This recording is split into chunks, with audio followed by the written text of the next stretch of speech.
우리가 성경을 읽을 때, 특별히 구약 성경을 읽을 때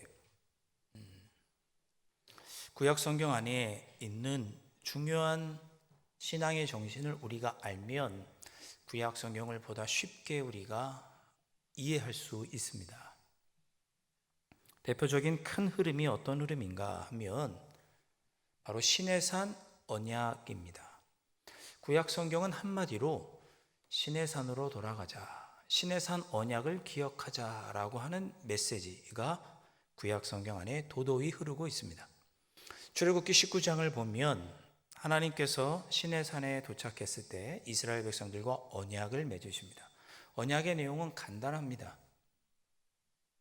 이스라엘 백성들이 하나님의 뜻을 알고 순종하면 하나님은 이스라엘 백성들을 거룩한 나라, 하나님의 소유로 삼아 주시겠다고 하는 약속이었습니다. 하나님과 이스라엘 백성 사이에 이스라엘 백성들은 하나님의 뜻을 깨달아 순종하고 하나님은 이스라엘 백성들에게 신실하게 그들을 거룩한 나라 하나님의 소유로 지키고 돌보실 것이라고 그렇게 약속을 맺게 됩니다. 이걸 가리켜서 시내산 언약이라고 합니다. 이 시내산 언약의 정신이 구약 성경의 전체에 도도히 흐르고 있습니다. 하나님을 알고 그 뜻에 순종하면 하나님께서 우리를 지키고 돌보아 주신다. 나중에 하나님께서 다윗과도 언약을 맺어주시는데 사무엘하 7장을 보면 다윗과 이런 언약을 맺어주십니다. 그것을 다윗 언약이라고 부르는데요, 하나님께서 다윗에게 뭐라고 말씀하시느냐, 다윗아, 네가 하나님의 뜻을 따르며 살아가면 너의 왕위가, 너의 가문의 이 왕권이 끊어지지 않고 이 나라가 영원토록 번영할 것이다 라고 하나님께서 다윗과 언약을 맺어주십니다. 이것도 시내산 언약의 한 줄기에 있는 것입니다. 다윗아, 네가 하나님의 뜻을 깨달아 이 나라를 하나님의 뜻을 따라 섬기고 이 나라를 통치하면 내 나라가 영원하게 될 것이다. 이것도 시내산 계약의 흐름 안에 있는 언약입니다. 구약 성경을 읽을 때 이 시내산 언약을 생각하면서 읽으시면 됩니다. 성경에 나오는 왕들에 대한 이야기도 우리가 하나님을 섬기고 하나님의 뜻대로 살면 하나님께서 우리를 책임져 주신다고 하는 이 시내산 언약을 지키라고 하는 메시지이고, 나중에 선지자들이 하는 메시지도 이 시내산 언약을 지키며 살아야 한다는 메시지입니다. 자, 이렇게 구약 성경 안에 시내산 계약이라고 하는 큰 줄기로 흐름이 있다고 하면 또 다른 흐름이 한 가지가 있는데 그것은 바로 땅에 관한 내용입니다. 땅은 우리의 일상생활의 터전이고 생명의 터전이라고 할 수 있습니다. 땅이 없으면 모든 생물들은 살 수가 없죠. 땅이 있어야 거기서 곡식도 자라고 풀도 자라게 됩니다. 풀도 자라고 곡식이 자라야 우리 사람도 먹고 살고 거기다 집을 짓기도 하고 건축물을 세우기도 하고 그 위로 차가 다니기도 하고 그러는 것이죠. 그래서 땅은 생명의 터전이고 삶의 터전입니다. 성경에서도 그렇게 말씀하십니다. 창세기 1장을 보면 하나님께서 땅을 지으신 후에 식물이 나게 하셨고 그 위에 동물과 사람이 살게 하셨습니다. 땅이 없으면 살 수가 없고 생명을 누릴 수가 없는 것이죠. 하나님은 땅에게 명령하셨습니다. 땅은 온갖 식물들과 열매를 내어라. 그래서 모든 짐승과 사람들이 먹고 살 수 있게 해라. 땅에게 명령하셨습니다. 사람만이 아니라 모든 짐승과 하늘의 모든 새도 땅에서 자라는 식물을 먹고 자라게 됩니다. 그러니 땅이 없으면 식물이 없고 땅이 없으면 생명도 없습니다. 생각해 보시면 우리도 사람도 하나님은 땅에 있는 흙으로 창조하셨습니다. 그러니 이 땅은 생명의 터전이고 우리의 삶의 터전이고 하나님은 그 땅을 우리에게 은혜의 선물로 허락해 주셨습니다. 그래서 구약 성경에서 땅은 하나님이 주신 생명의 선물, 은혜의 선물을 상징합니다. 더불어서 이 땅은 하나님께서 우리에게 주신 약속을 이루어 주신 약속의 성취로 땅을 이해합니다. 창세기 12장에 보면 하나님은 아브라함에게 이런 말씀을 하십니다. 창세기 12장 1절에 내 본토 친척 아버지의 집을 떠나서 내가 네게 보여줄 땅으로 가라. 하나님은 이렇게 아브라함에게 명령하셨습니다. 여기서 하나님께서 내가 네게 보여줄 땅은 가나안 땅입니다. 그러니까 이스라엘 백성들이 나중에 가나안 땅을 차지하고 정복하는 것은 하나님께서 아브라함에게 약속하신 것이 이루어지는 것입니다. 그래서 땅은 하나님의 약속이 성취되는 것입니다.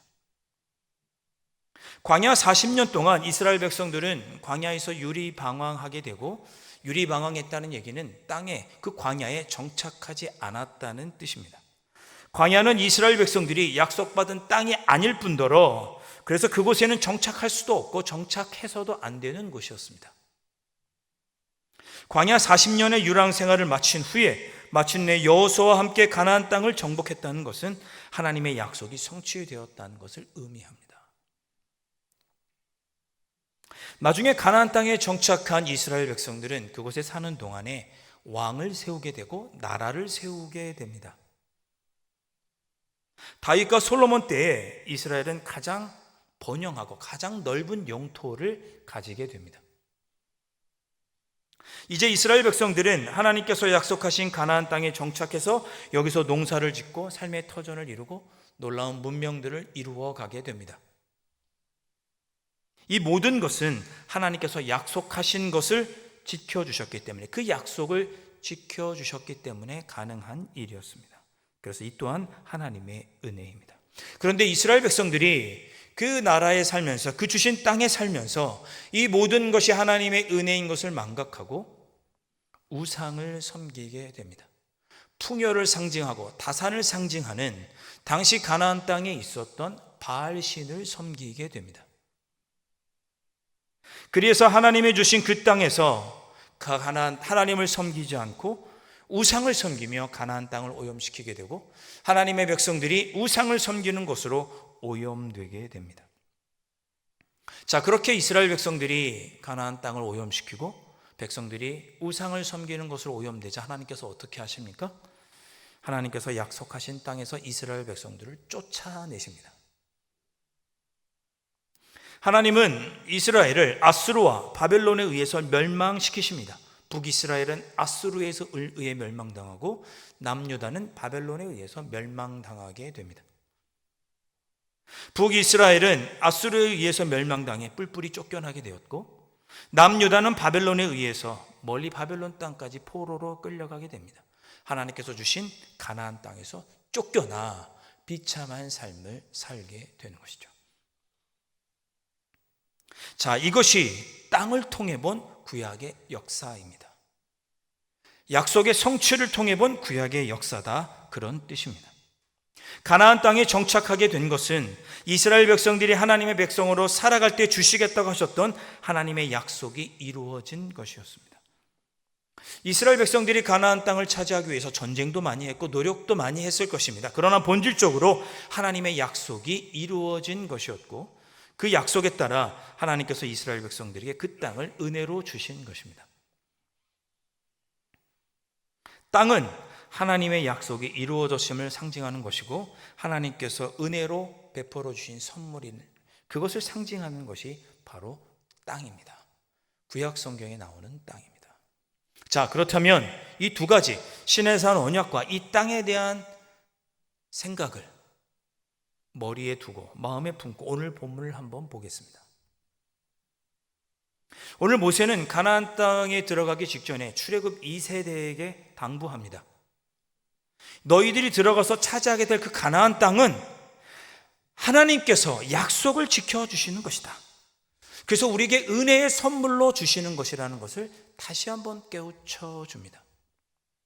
9절 말씀에 또 여호와께서 너희의 조상들에게 맹세하여 그들과 그들의 후손에게 주리라고 하신 땅, 곧 젖과 꿀이 흐르는 땅에서 너희의 날이 장구하리라. 뭐라고 말씀하시냐면, 여호와께서 너희의 조상들에게 맹세하여, 약속하여 그들과 그들의 후손에게 주리라고 하신 땅, 약속하신 땅, 그 땅을 너희들이, 하나님께서 약속을 지켜주셔서 너희들이 차지하게 될 것이다 라고 말씀하고 있습니다. 가나안 땅은 하나님께서 그들의 조상들과 약속하신 것을 지키시고 그 약속을 지키셔서 우리에게 주시는 땅이고, 그 하나님의 땅에서 너희들이 하나님을 섬기고 살 때 너희의 삶이 장구하리라, 영원할 것이다. 그렇게 깨우쳐 주십니다. 사랑하는 성도 여러분, 오늘 10월의 마지막 주일입니다. 어느덧 새해를 시작하고 여기까지 오게 되었는데 하나님께서 우리에게 약속해 주셨던 것들을 여러분들에게 이루어 주셨습니까? 말씀을 준비하면서 저도 한번 생각해 보았습니다. 하나님께서 나에게 약속하신 것을 이루어 주셨는가? 올 한 해 하나님은 우리에게 영혼의 쉼을 누리라라고 하는 명령을 허락해 주셨고 그 사명을 따라 우리가 여기까지 달려왔습니다. 돌이켜보니 모든 것이 하나님의 은혜이고 감사할 것뿐입니다. 돌이켜보니 부족하지만 셀 모임이 잘 정착되어 가는 것 같아서 감사합니다. 3, 3, 5 셀로 모여서 서로 식사하고 교제하고 주님의 말씀을 함께 나누는 모습을 볼 때 그저 감사할 것뿐입니다. 로뎀 카페, 아직 메뉴가 좀 부족하긴 하죠. 제 소원은 로뎀에서 팥빙수를 하는 것입니다. 아직 메뉴는 적지만 우리 성도들이 모여서 차를 마시고 서로 가져왔던 음식을 함께 나누며 교제하는 모습을 볼 때 그저 하나님께 감사할 뿐입니다. 그 옆에 놀이시설 있죠. 우리 아이들 거기서 뛰노는 모습 보면 너무나 기쁩니다. 아이들이 집에 안 가려고 그래요. 아이들이 거기서 뛰놀면서 땀을 뻘뻘 흘리고 숨을 색색거리는 모습을 보면 어찌나 이쁜지, 젊은 부모님들이 그곳에 와서 자녀들을 바라보는 모습을 볼 때마다 그저 하나님께 감사합니다. 여러분, 엊그저께 금요일날 우리 아동부 아이들 18명이 교회에서 파자마 파티 했습니다. 파자마 파티 뭔지 아시죠? 잠옷 입고 자는 거예요. 뭐 특별한 거 아닙니다. 잠옷 입고 아이들 모여서 간식도 먹고 레크레이션도 하고 교제도 하고 영화도 보면서 그렇게 하루를 보냈습니다. 그런데 그 아이들이, 그 18명의 아이들이 모두 금요 집회에 참석했습니다. 여러분은 어디 계셨어요? 우리 아동부 친구들 얼마나 대결하던지 여기 이렇게 앉아있는 아이들 얼굴 보면서 그저 감사할 뿐이었습니다. 토요일에 우리 시설관리팀, 우리 김영철 지사님하고 몇 분 장로님께서 카페 옆에다가 잔디를 까셨습니다. 보셨습니까, 여러분? 못 보셨구나. 어제 좋은 날씨에 그 잔디를 보는데 눈이 환해지는 느낌이 나더라고요. 그저 모든 것이 하나님의 은혜고 감사할 뿐이었습니다. 하나님께서 올 한 해 우리에게 이렇게 쉼을 누릴 수 있도록 여러 가지를 우리에게 허락해 주셨구나. 하나님께서 약속하신 것을 이루어 주셨구나. 우리에게 그렇게 땅을 허락해 주셨구나 라고 생각하고 그저 하나님 앞에 감사했습니다. 온 성도들이 올 한 해 영혼의 쉼을 누리기를 원했는데 하나님께서 이 기도를 들으시고 우리에게 약속하신 모든 것들을 이루어 주셨습니다. 우리에게 약속하신 땅을 허락하신 것이죠. 여러분의 삶의 자리에는 어떤 땅을 하나님께서 허락해 주셨습니까? 어떤 건 약속하신 건 이루어 주셨습니까? 한번 곰곰이 뒤돌아보시면 좋겠습니다. 원망하고 불평하기 전에 나에게 하나님께서 이루어 주신 그 약속은 없나? 하나님께서 나에게 약속하신 땅을 주셨나? 약속하신 것을 은혜의 선물로 이루어 주셨나? 여러분 한번 돌아보시면 좋겠습니다. 하나님께서 우리에게 은혜의 선물로 약속을 이루어 주셨습니다. 약속하신 땅을 허락해 주셨습니다. 이스라엘 백성들도 하나님의 약속의 선물인 가나안 땅에 들어가게 되었습니다. 그런데 그 땅은 보통 땅이 아니었습니다. 모세는 그걸 또 가르쳐 줍니다. 10절 말씀에 내가 들어가 차지하려 하는 땅은 내가 나온 애굽 땅과 같지 아니하니 거기에서는 너희가 파종한 후에 발로 물대기를 채소밭에 됨과 같이 하였거니와. 자, 이 얘기는 이스라엘 백성들이 가나안 땅으로 가기 전에 애굽에서 나올 때 그 애굽 땅을 설명한 내용입니다. 애굽 땅은 참 좋은 땅이었습니다. 큰 나일강이 흐르다 보니 그 나일강에서 밭에 물대기가 참 좋았습니다. 아마도 발로 이렇게 밟으면서 조그만 물레방아를 돌리면 쉽게 물이 밭으로 들어갈 수 있는, 밭에 물을 댈 수 있는 그런 좋은 땅. 한마디로 비옥하고 풍요로운 땅이 애굽 땅이었습니다. 좋은 땅이죠. 그런데 가나안 땅은 달랐습니다. 더 좋은 땅이었습니다. 11절, 너희가 건너가서 차지할 땅은 산과 골짜기가 있어서 하늘에서 내리는 비를 흡수하는 땅이에요. 그래서 좋아 보이지 않네요. 그죠?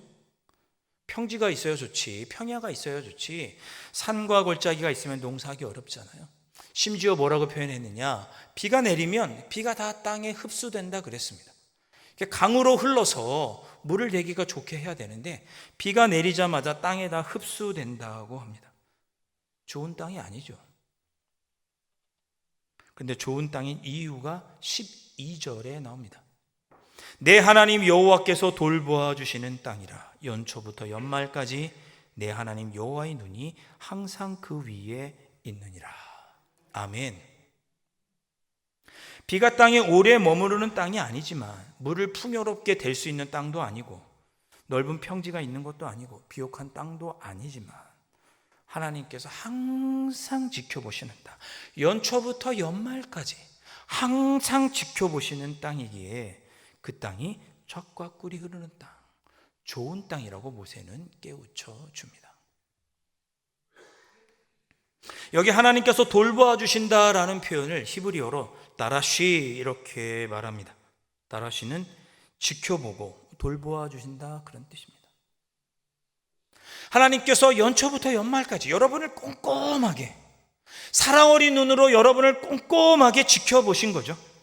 때로 잘못된 길로 가면 매를 때리기도 하시고, 때로 낙심되어서 주저앉아 있으면 일으켜 주기도 하시고, 위로해 주시고, 다시 길을 갈 수 있도록 등을 밀어주시는 하나님.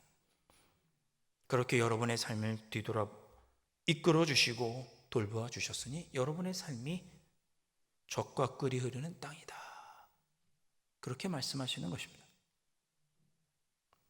사랑하는 성도 여러분, 하나님께서 우리에게 주신 약속의 선물, 그 땅은 풍요롭거나 물이 많거나 자연적인 환경이나 상황이 유리해서 좋은 땅이 아니라 언제나 하나님께서 돌봐 주시기에 좋은 땅이라는 것, 여러분이 잊지 않으셨으면 좋겠습니다.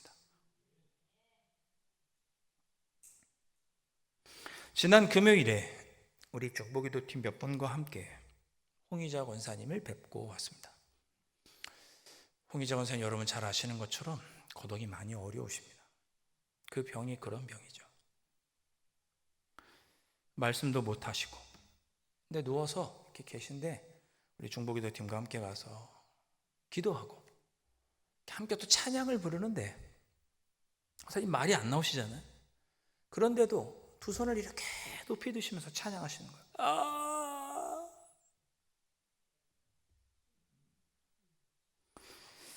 함께 예배 드리는데 권사님의 그 찬양하는 모습, 손을 들며 찬양하는 모습, 그리고 눈은 주님을 바라보는 것처럼 바라보시는 권사님의 얼굴을 보면서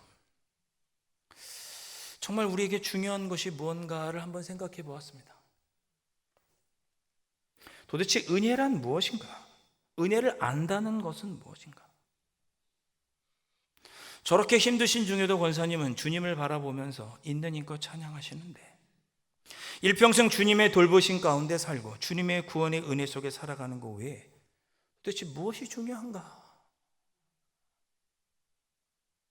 세상 권사님 보면서 그런 생각이 들었습니다. 아프고 싶어서 아픈 사람이 누가 있겠습니까?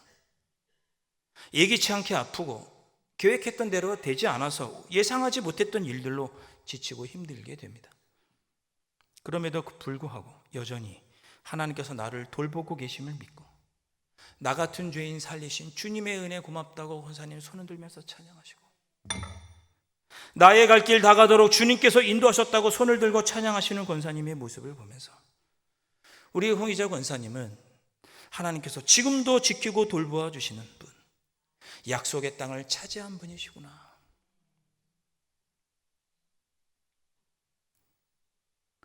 올 한 해 우리가 받은 하나님의 은혜의 선물은 세상적인 풍요와 인간적인 화려한 것들이 아닙니다. 하나님께서 늘 지켜보시고 계시기에, 그래서 우리의 삶은 비록 힘들고 어려워도 젖과 꿀이 흐르는 가장 좋은 땅입니다. 그러니 내가 받은 것을 돌아보며 감사하십시오. 하나님께서 지켜주시고 돌보셨기에 우리는 충분히 좋은 땅을 받았고, 그러니 그 땅을 돌아보며 하나님께서 약속해 주신 것을 이루어 주심에 감사하시는, 그렇게 남은 2달을 올해를 보내는 여러분들이 되실 수 있기를 주님의 이름으로 축원드립니다. 14절과 15절 말씀, 여호와께서 너희의 땅에 이른 비 늦은 비를 적당한 때에 내리시느니 너희가 곡식과 포도주와 기름을 얻을 것이요 또 가축을 위하여 들에 풀이 나게 하시리니 내가 먹고 배부를 것이라. 여기서 이른 비는 농사를 짓기 전에 내리는 비입니다. 땅이 비가 잘 내리지 않다 보니 땅이 딱딱해 있거든요. 그래서 씨를 뿌릴 수가 없어요. 그래서 비가 내려서, 이른 비가 내려서 땅이 부들부들해지면 땅을 갈아서 씨를 뿌리는 것입니다. 이른 비가 내리지 않으면 파종할 수가 없는 거죠. 그 늦은 비는 어떤 비냐? 수확하기 전에 내리는 비입니다. 그 비가 내려야 알곡이 충실하게 들어찹니다. 자, 이른 비와 늦은 비는 무엇을 말씀하시는 거예요? 하나님께서 우리를 이렇게 지켜보고 계시다가 가장 적당한 때에 가장 필요하고 가장 적합한 것으로 우리에게 주신다는 말씀이 이른 비와 늦은 비로 주신다는 뜻입니다. 그래서 우리는 필요에 따라 곡식과 포도주와 기쁨을 누리게 되고, 하나님은 가축을 위한 풀도 나게 해주시고 우리 모두 풍족히 거두고 배부르게 될 것이라고 모세는 이스라엘 백성들을 깨우쳐 줍니다. 항상 나를 하나님께서 바라보고 계시기에 지켜주시고 돌보아 주시기 때문에 누리게 되는 은혜의 선물들입니다.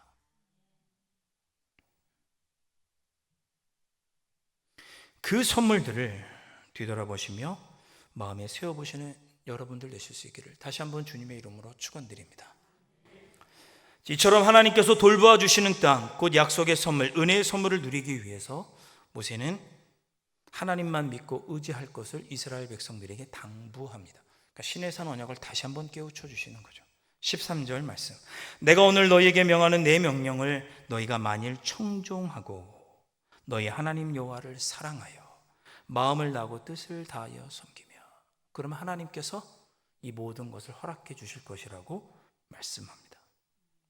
너희들이 그렇게 하나님께서 우리를 지켜보시다가 가장 좋은 것, 가장 적합한 것을 우리에게 약속을 이루어 주시고 땅을 차지하게 해 주실 것이니 너희는 여호와 하나님만을 사랑해라. 그것이 모세의 당부였습니다. 홍의자 권사님께서 몸이 쇠약해지시기 전에 저랑 몇 달 동안 일주일에 한 번씩 만나서 기도하고 찬양하고 그렇게 함께 기도하는 시간을 가졌었습니다. 어느 날 권사님이 A4 용지에 이렇게 삐뚤삐뚤한 글씨로 기도 제목을 몇 가지 이렇게 적어 오셨어요. 근데 그 기도 제목을 보다가 제 마음에 너무나 감동이 되었습니다. 제가 그걸 아직도 이렇게 잘 보관하고 있어요. 권사님의 기도 제목 중에 3가지가 있었습니다. 첫째, 전도하고 싶고, 둘째, 교회를 위해서 봉사하고 싶고, 셋째, 내 주위에 있는 가족들을 바른 신앙으로 살게 해주고 싶어요. 이게 홍의자 권사님의 기도 제목이었습니다. 권사님은 편찮으신 중에도 자신을 위한 기도는 하나도 없었어요. 주님의 몸 된 교회를 위한 기도, 사랑하는 가족을 위한 기도, 하나님께 영광 돌리기를 원하는 기도의 제목뿐이셨습니다. 그 누구보다 우리 권사님은 여호와 하나님을 사랑하셨습니다.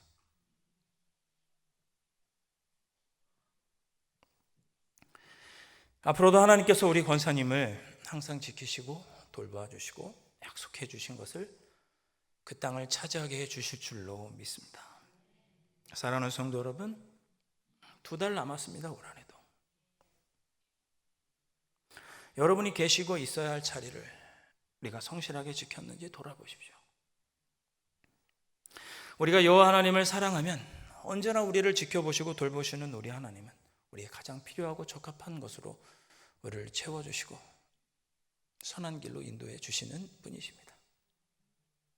그러니 우리 남은 2달 동안 주님을 더 사랑하고 주님의 옹된 교회를 더 사랑하고 우리가 지켜야 할 기도의 자리, 예배의 자리, 말씀의 자리를 지켜가면서 주님께서 약속하신 그 땅을 차지하는 복된 삶을 살아가는 그런 우리 모두가 되었으면 합니다.